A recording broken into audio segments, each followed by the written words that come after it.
Hi guys, it's Reagan and welcome back to another video. Today's video is going to be my August wrap up. Now for the month of August, I actually have 9 books to talk about. Going into this month, based on my troubles with attention span, I wasn't sure how successful I was going to be, but I felt like with every week that passed with this month, I was able to read longer and longer books. Also, I pretty much loved every single book I picked up this month, so it was also just a month of home runs. But without further ado, let's go ahead and dive right in. As I mentioned, I was kind of having a hard time focusing at the beginning of this month, so I decided to get out of my reading slump by checking out 3 shorter books that were also at the top of my TBR. That idea honestly ended up really working out because I loved all 3 books so much. The first book I picked up was Nettle and Bone by T. Kingfisher, and this book is like everything I love in a fantasy book and more. The writing style, the story, everything about it was weird and strange and beautifully written. This is a classic sort of fairy tale quest-centered fantasy story, but I would also say it's definitely told with a new perspective, and it's also very, very dark. This follows our main character Mara, who is determined to save her sister from an abusive marriage, and to be able to achieve this task, she basically has to accomplish 3 impossible quests or items. Going into this book, I thought structurally that would be the primary plot of this novel, our main character Mara kind of taking on these impossible tasks, and then voila, there we go. But I would argue this is actually much more of a quest-centered fairy tale story. The tasks are important, but they occur pretty much right at the beginning of the book, and more so we're following Mara as she and kind of a motley crew of characters come together in a very unlikely fashion to take on a very powerful kingdom to try to save Mara's sister. This book is also not told in a linear fashion, which I also really enjoyed. It kind of throws us right in the action on page 1, and then we kind of backtrack through the earlier years of Mara's life, getting a better understanding of not just her relationship with her sisters, but also kind of how she became a political outcast in her own kingdom. All of these aspects really fill in Mara's motivations, and this combined with just a whimsical, dark, and bizarre fairy tale quest story, I was just enchanted immediately. The writing style, the magic, and the setting of this book, I loved every single second of it, but more than that, I loved the characters so much. Mara is so easy to root for, but the side characters in this book are also so delightful as well and strange, but you kind of fall in love with their motivations and their quirks. There's even a chicken who's been possessed by a demon who comes along. Find that with fairy godmothers and witches who can raise the dead. This book is a ride from beginning to end. It packs such a punch for an under 300-page fantasy story. I loved it. And truth be told, if I had to describe this book, it kind of gives me like clay animation vibes. Like, huge fan of this. I'm definitely going to be checking out T. Kingfisher's backlog because I feel like I'm going to love all of her books so much, and I would give this book like a 4.55 stars. From there, the hits kept coming because I picked up Sea of Tranquility by Emily St. John Mandel. This is Emily St. John Mandel's like 3rd release within this universe of literary fiction books that she has written. I love this author's writing. I've read all of her stories, and I really enjoy how they're all very much standalone novels, but there are Easter eggs that kind of carry us through each book too, so you sort of feel this like deeper connection to this larger universe of humanity, if that makes sense, which I think is really, really successful. This book for sure has Emily St. John Mandel's like signature writing style, that being a variety of characters kind of in disparate places, different parts of their life, and we have these very distinct point of views. You also know throughout the experience of reading this novel that you will watch these seemingly unconnected individuals be connected through this like larger tapestry of experience, and it's always so satisfying. This book particularly felt like a bit of a change of pace from the author. I mean so because the time frame that we're experiencing this book is rather long. We're starting at the turn of the century and we jump up to 400 years in the future in colonies that exist on the moon. And more so, I also feel like this book had a rather sci-fi thriller twist to it.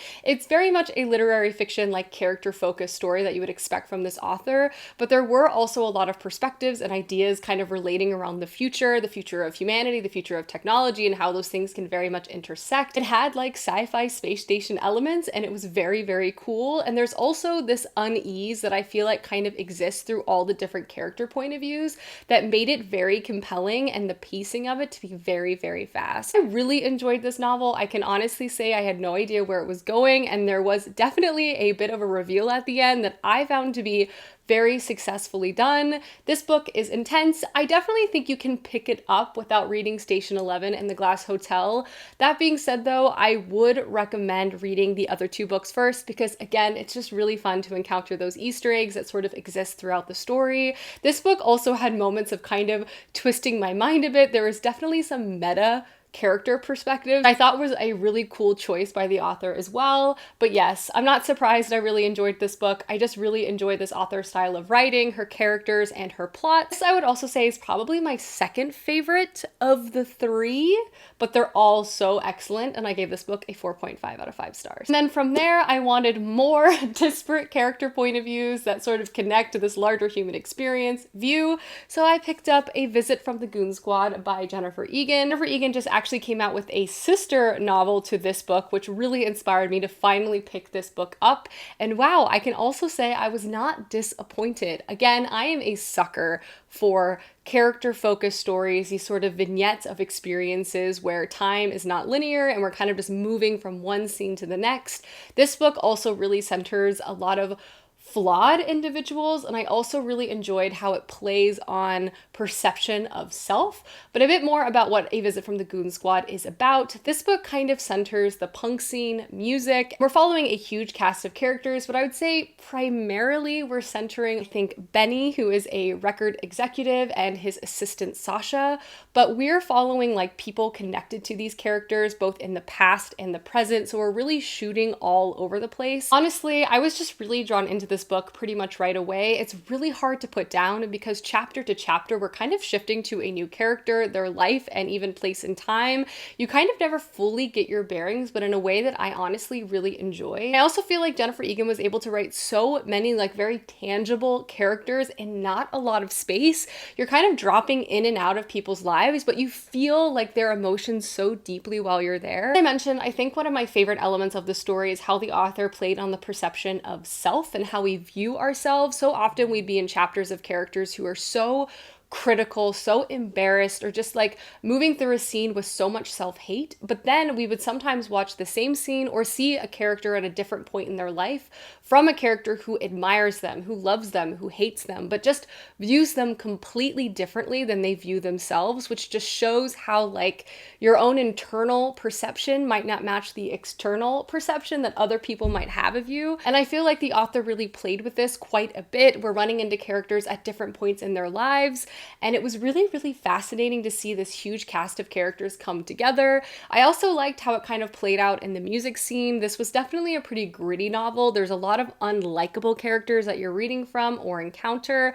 But that being said, though, it felt very, very real. I do think there was a bit of an interesting twist at the end, and I'm not sure I fully even agree with like the ruminations the author had about like the direction of humanity and where she sees like human communication and connection going. That being said, though, I found the experience to be really, really interesting, and I really liked the writing style and just the structure of the book itself.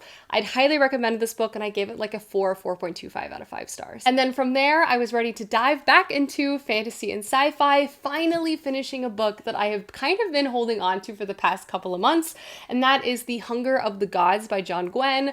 I do want to quickly say, just because this book took me about 2 months to read, that is no indication to the quality or even like the pacing and plot of this book, because it was more of a me problem, not a book problem, because this book is absolutely breakneck. And once I fell back into it, once I finally committed to reading this book and prioritizing, I read it so fast, and I could not wait to see where the story was going to take us. It was a wild ride. But if you're not familiar, The Hunger of the Gods is book 2 to John Gwynne's like Viking, Norse mythology inspired fantasy story. It's multi-POV, and it's set in a very brutal and stark landscape. Basically, in book 1, we're introduced to a cast of characters kind of seeking a variety of different things, from glory to vengeance to trying to find their lost son, but all of them are existing in this place where the gods once roamed, but they have since been killed off, but artifacts of their like corpses can be used to gain more power. And there's also still individuals who have the blood of the gods kind of running through their veins, giving them not only extra powers, but also kind of making them outcast to society and heavily controlled and feared in general. At the beginning of the story, the politics of this land are really beginning to stir. Historically, there's kind of been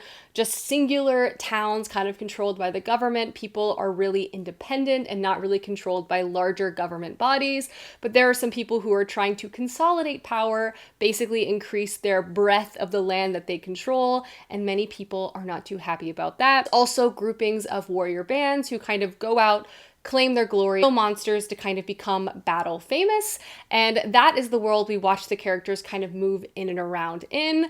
I love this series so much. The characters that we're reading from are so likable, particularly Orca is just truly one of the greatest characters in fantasy I've read in a long time. Not only is she a brutal and fierce warrior, but she's also a mother, and seeing her point of view, I just feel like was really well written. I always just really appreciate when motherhood is centered within a fantasy story and also explored and not made to make a character appear to be weak, which I feel like is often rare. But outside of Orca, we also follow a variety of characters kind of working on their training and setting out on their own adventures, and it's just such an intense adventure-filled story, and the combat in this book is brutal. If you want really well written, very descriptive Viking style combat, this is the book series to check out. That being said though, I liked book 1 quite a bit. It really ended explosively, but book 2 really brought the series to like a whole new level, and right out the gate we hit the ground running. I mean, page 1 started right where book 1 ended, and it was a roller coaster ride from there. It was so good. I'm so excited to see where the plot is going to take us next. Things are really escalating, and just the exploration of the gods, their power, and the mythology and how that is all connected to the land is just fantastic.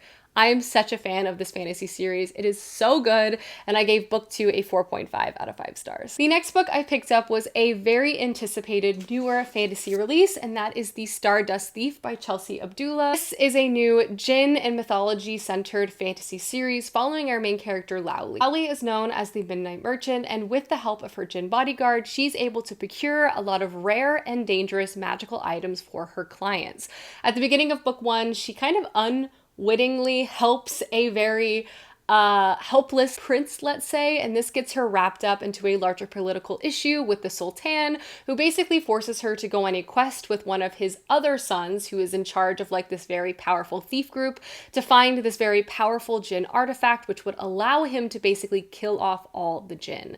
She's forced to accept or face execution. From there, she sets out on this quest with this prince, her djinn bodyguard, and another grumbling individual from his crew, and she is not happy about it. Honestly, I can say the concept and so many aspects of the writing of this book really entertained me from page 1.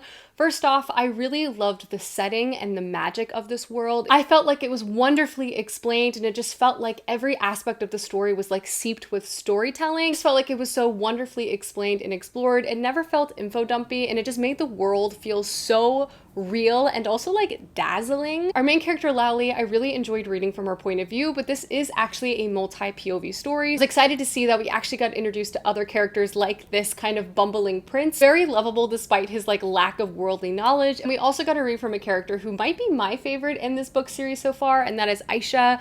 And she is a very complicated thief character who kind of has like warring obligations, and you kind of see her kind of go through an arc of trying to figure out like what her next steps are throughout the series. Structurally, I would say this book is written as a classic quest tale. We're following this crew of individuals moving through the desert, facing very dangerous obstacles, having to fight monsters, conquer ancient magic, and the like. Obviously, there is a larger conspiracy at play, and I will say that while I was really entertained and I did like the writing, I found the pacing in the middle to slow down a bit, and ultimately I did find elements of the plot to be very predictable, especially as it relates to the villain of this world. It was almost a little too like mustache twirly for me. That being said though, I really loved the magic, and I found that the pacing, especially with the characters, their connections with each other were so well done. You really fall in love with everyone, and nothing feels rushed, and kind of the complicated feelings that all these characters have for each other are really explored, and nothing is really like brushed over, which I really appreciated. That being said, while I did find the ending to be a tad predictable, I truly love all the characters present in this series, and I'm really looking forward to see what is going to happen next. I'm also excited to learn more about this Jinn magic and the ancient artifacts that surrounded this world. I felt like this was a very solid fantasy debut. It wasn't perfect, but I also felt like it was highly entertaining, and I am very intrigued to see what's going to happen next. I gave this book a 3.75, 4 stars. Next up, I went to continue on a series I've been slowly reading throughout the year, and that is City of Dragons by Robin Hobb.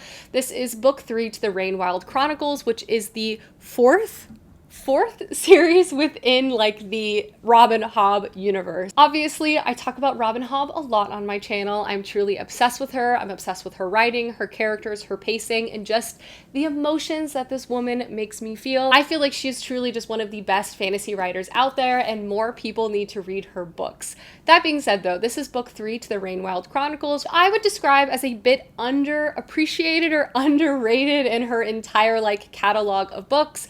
I wouldn't say this series is anywhere near my favorite. I have been really enjoying reading each installment, and I do really appreciate kind of what the author is exploring within this particular series. Back up a little bit and try to give you a bit of a synopsis, which I will say is very hard because to give any indication of what this book about like inadvertently spoils aspects of the first, second, and third series. Essentially what you need to know is this series explores an area which we have visited a few times, and that is the Rainwild area. This area is known for its sort of magical items, as well as its very acidic water and kind of how difficult it is to live here. Throughout this particular series, we're following a group of outcasts who are kind of set on a quest or exploration mission, and you see these group of characters both kind of like work together, but there's also obviously conflict, especially within this sort of small group setting. You see them persevere and fight as they're sort of making their way through the wilds to an unknown place.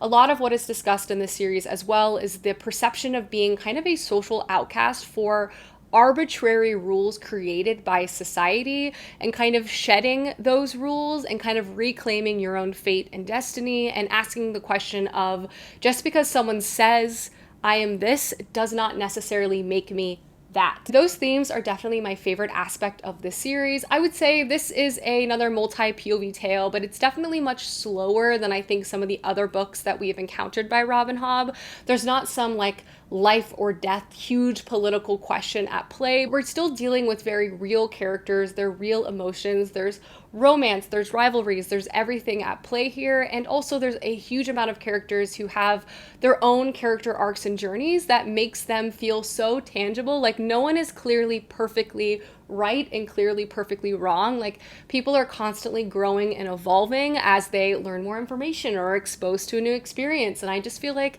Robin Hobb does that so well. We learn a lot about the world in this series, which I think is great, especially the ancient world, which has been really satisfying as a reader. I liked the City of Dragons. I don't know if it was my favorite of the series so far, but I have been really enjoying the reading experience of the Rainwild Chronicles. I'm looking forward to get to the last one and then jump into the Final Fit series. I don't know if I'm emotionally prepared for. That being said though, I would give the City of Dragons 4 stars. Hey guys, we're heading into the home stretch. The next book I was able to complete was Abaddon's Gate by James S.A. Corey. This is book 3 to the Expanse series, and wow, James S.A. Corey did it again. I flew through this book. I could not put it down. The literal like caption at the top of this book is like the closest you're gonna get to a Hollywood blockbuster in a book, and I feel like that is the perfect way to describe this series. It's just so much plot, not enough time. You just can't stop reading it. It is so addicting, and that is why I feel like the Expanse series is so fun. It's not perfect, like the writing and even the characterization is not like out of this world, ha, space pun, but just the plotting and the ideas and how everything is put together just makes it such a fun ride from beginning to end. But if you're not familiar, the Expanse series is a space opera tale set in a planetary system comprised of Earth, Mars, and a system of space stations called the Belt. All of these governments have their own priorities, their own distrust of each other, and let's just say there has been simmering conflict existing between all of these groups for a very long time. In book 1, we're introduced to kind of our consistent consistent character throughout the series, at least so far, and that is Holden. He's a ship captain. He basically stumbles upon a piece of technology that kind of turns the world and this series upside down, and the consequences of book 1 are continuing to kind of be explored, at least that we see into book 3. I have to say, while I like Holden, and I've run into him now 3 different times with this crew, who I also really enjoy reading from, what I think actually works so well about the Expanse series is that each book really has like 75% new characters.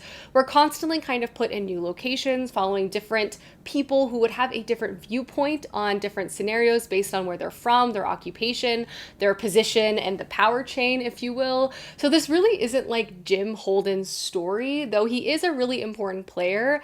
I really love that we're constantly moving from like new main character to new main character, and I feel like it keeps the story so much fresher versus just like only focusing on Jim Holden. Going into book 3, I honestly had no idea really what to expect. There was quite a plot shift between books 1 and 2. I was kind of just ready to go along for the ride, and honestly, I loved the setting of this. It was incredibly intense. I feel like it was setting up a lot of things for later installments, but I feel like what James S.A. Corey did was so smart. I also feel like the author is able to add a lot of intensity in the plot without having to continually escalate the scale of the plot, at least in this book, because a lot of what was occurring was actually really confined to only so many ships. I also really appreciated the exploration of different responses to crisis from individuals in power, and my favorite point of view within this 3rd book was actually a character named Anna, who is a priest. So there was lots of like theological conversations, lots of philosophical and religious viewpoints on like humanity and space, kind of explaining the unknown through this like very well-known lens. I wouldn't describe myself as a religious person at all, but I felt like having Anna's character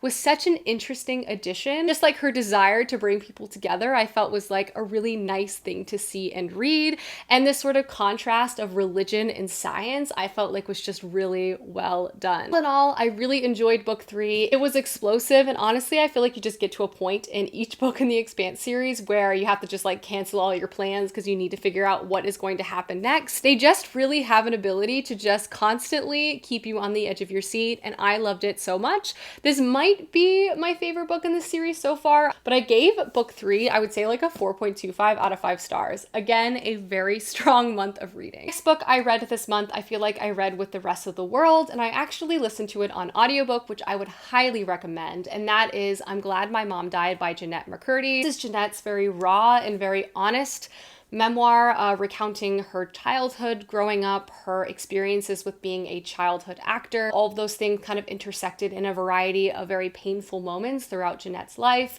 This book has probably every single trigger warning you could possibly think of, and I would honestly say before you even consider picking this book up, please look those up, because Jeanette goes into great detail on a variety of different topics, so I just really want anyone to be prepared before reading this story. That being said though, this book was honestly incredible. I could not put it down. I listened again to the audiobook, and I really feel like that was a really successful choice. I generally prefer listening to authors read their own stories. This book specifically really felt like I was just listening to Jeanette tell her story to me chapter by chapter. Structurally, the book is written in really short chapters, which I felt like was really successful in kind of creating this larger picture of her life. We sort of moved in a linear fashion, experiencing different like pivotal and small moments of her life, and kind of how all those things fed into like a larger experience for her. That being said, I feel truthfully a little uncomfortable like rating and reviewing this book. It is an extremely personal and very traumatic story. Kind of trying to attach any type of star rating or criticism to that personally doesn't feel very right to me. I know like many of you guys grew up in the iCarly sort of generation, so it was very interesting to get a new perspective on a lot of stuff which was happening behind the scenes. I'm really happy I picked this book up. I would really recommend it to anyone who is interested, but again, please check out any type of content warnings before doing so. It was really incredible, and I honestly, it's just like you read it, and by the end of it, I felt so like proud of Jeanette in a way, like to share her story, to write a memoir. It was just really wonderfully and beautifully done. And I'm really excited to see like what she gets up to next, like whatever that may be. Like I'm just rooting for her, if that makes sense. And then the last book I'm going to chat about, I'm still in the process of reading, and that is The Goblin Emperor by Catherine Addison. I've only read about 100 pages or so of this book. Obviously not going to speak too in-depth about this story, but the writing style and like the setting of this book has really pulled me in. I was hoping it'd be hyper political, and that is definitely appearing to be the case. I've also immediately fallen in love with the main character Maya, which I was also hoping for. So far, so good. I'm excited to see what I ultimately think about this when I finish. But if you're not familiar, the Goblin Emperor follows our main character Maya, and he has been raised in isolation and kind of as an outcast from court his entire life. His father is the emperor, but he has not been raised in any type of knowledge of the politics, the power struggle, any of that. But at the beginning of this book, his father and his brothers have suspiciously and very suddenly died, and Maya now finds himself the emperor. He's brought back to the capital. He's now struggling in the midst of all of these political scenarios, and also kind of has come to the realization that it was probably not an accident that his father died. You see him trying to settle into being the emperor, and it's very good so far. I, again, really love the writing, and I really feel like I'm going to love this, but I'm obviously going to finish this in the following month. Alrighty guys, that is my August wrap up. Please let me know down below some books you've read recently, as I would love to know, and I will see you soon with another video soon. Goodbye!